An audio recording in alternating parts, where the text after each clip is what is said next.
Hey guys, how we doing? Hi, Aidan. And AP talked about yesterday about this.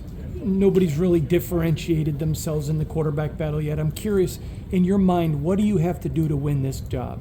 Yeah, I think obviously every day there's good days, there's bad days. I think just be more consistent for myself. I'm just, like I said last time, just trying to go out there and execute the best I can every time with every play. And, there's a lot of factors that go on out there and who you're playing with, what the call is, the coverage, and all those things. And so you kind of got to tune all that out, take it into account, but tune it out and just try to, execute the best play possible. Is one of those factors the defense you're going against on a daily basis?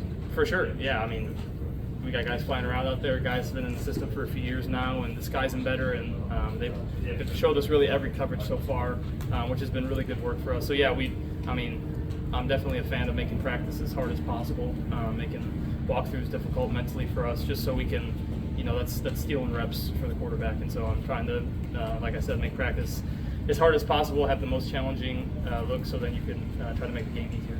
In this kind of situation, is it difficult to move from one play to the next if the play before the outcome wasn't, up to your standards or what you wanted it to be? Yeah, for sure. I think you want to stop and dissect it right there and figure out what went wrong. And sometimes you know it right away, sometimes you don't.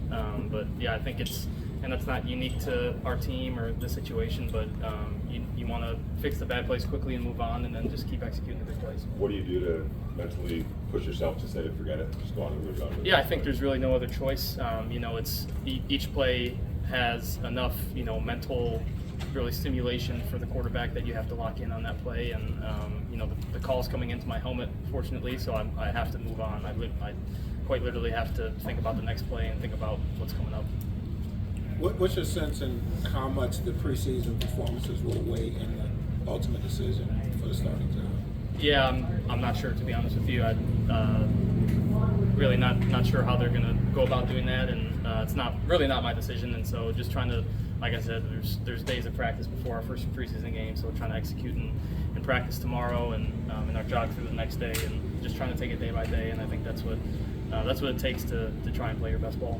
After the season, AP told you he wanted you to be more vocal, and today there was twice where one could hear you talking to guys, once after a penalty, once after a route that wasn't run. Is that something that you've been having to work on, or is it coming naturally to you now? I think it comes pretty naturally. I think, I've said before, it's really hard as a rookie. I found it really hard to do that, especially with the situation I was put in. Mm-hmm. And so, yeah, definitely more comfortable now with the guys. I feel like I'm actually friends with my teammates, and during your rookie year, you're trying to just figure it all out, and so it's good to grow relationships, and now know guys better, know how to communicate to certain guys better, and I think all that factors in. When you look at that defense, it's obvious that it's pretty good. Can you see a kind of a recipe developing for how to win here, relying on that defense, your run game, and you guys just taking care of the ball against the play? Yeah, I think, of course, they played so well at the end of the season. I think, the thing about the Chiefs game, specifically at the end of the year, how well they played against such a good offense. And yeah, they kept us in a lot of games and won us a lot of games. And so, it's the quarterback's job to take care of the football in any sense, whether your defense is really good or whether it's not. But we're lucky to have a really good defense, and it definitely makes life easier for us. Aidan, you mentioned that as a rookie, it's difficult for you to go out and talk to your players, and everything. This second year, you're competing to be quarterback number one. How do you feel you're coming out as a leader for this offense? Yeah, I'm just trying to be the same guy every day, really. And again, it's a unique position. You have good plays, you have bad plays, and I'm not rooting that Gardner would have bad plays, because if he has good plays, normally our offense is having good plays, and so that's part of my role and part of being a teammate on a team sport team. And so just trying to do my best to support the guys, encourage the guys, and just try to lead them the best I can. Along those same lines, I asked Gardner the same thing, but is it hard not to, at the end of the day, score like I was better, I was better than him today, he was better than me today? Like, that would be like a human nature thing, I feel. So, definitely somewhat, but I think we're both in the same meetings together, we're both lifting together, doing a lot of the same stuff together, and we're going against the same defense, and so we're looking for certain looks on each play, and so you can't help it even if you're not in, when we execute a certain play versus a certain coverage that we've been hoping for, just to be happy that it went on schedule and went how we hoped it would. So yeah, it's back and forth again. It's obviously a unique role, and it's a unique business. How much pressure would you say that you put on yourself, to really compete well, in this competition? Do you feel like this is very comparable to other experiences you've always had to, go through in the quarterback position so far?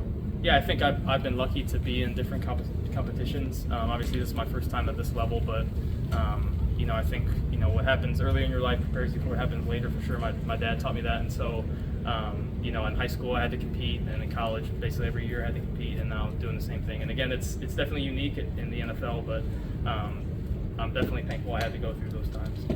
Your younger receivers who did more reps this camp, anyone stood out to you, kind of surprised you as far as their growth in the last few weeks? Yeah, obviously I hit Ramel a bunch in the scrimmage, and we've been throwing to Ramel a bunch. I think DJ Turner has really impressed me so far. He works so hard, super smart kid, and plays every play. We've had a bunch of clips where the run's backside, he's all the way on the other side of the field, and he's running across the field to go clean up a block or do whatever. So we have a lot of guys. I think Luke's done a great job of instilling that culture into our receivers of finishing the plays. When you catch the ball, try to go score. And so there's a lot of guys I can mention, but those two come to mind. Luke's doing a lot of things to create offense. I'm curious what your thoughts are on his offense. Yeah, I've really enjoyed it so far. It's a lot different than what I did last year, but obviously this tree is successful around the NFL, and so it's been fun to hear him. And during OTAs it was kind of just install as much as possible and kind of go out there and figure out. But now we're seeing these plays for the second, third time, and so it's been cool to see his ideas, him pull up clips from past teams and situations about how they've succeeded, and so it's a super fun part to get to learn that part of it. With Devontae not being here, it obviously gives more opportunities for other receivers, but is there kind of a fine line there? Do you still need him out there, especially still installing a new offense, quarterback competition, things like that? Yeah, we definitely miss Tay.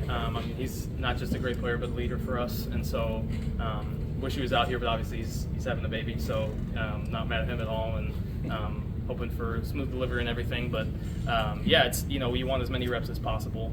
He's a guy that sees the game in a very unique way, and so for him even, I think we miss him a lot on the field, but especially in the film room to hear what he's saying for each route, each concept. Obviously playing in his offense before, it's just part of it. All good? Thank you guys. Thank you. Thank you. Thank you.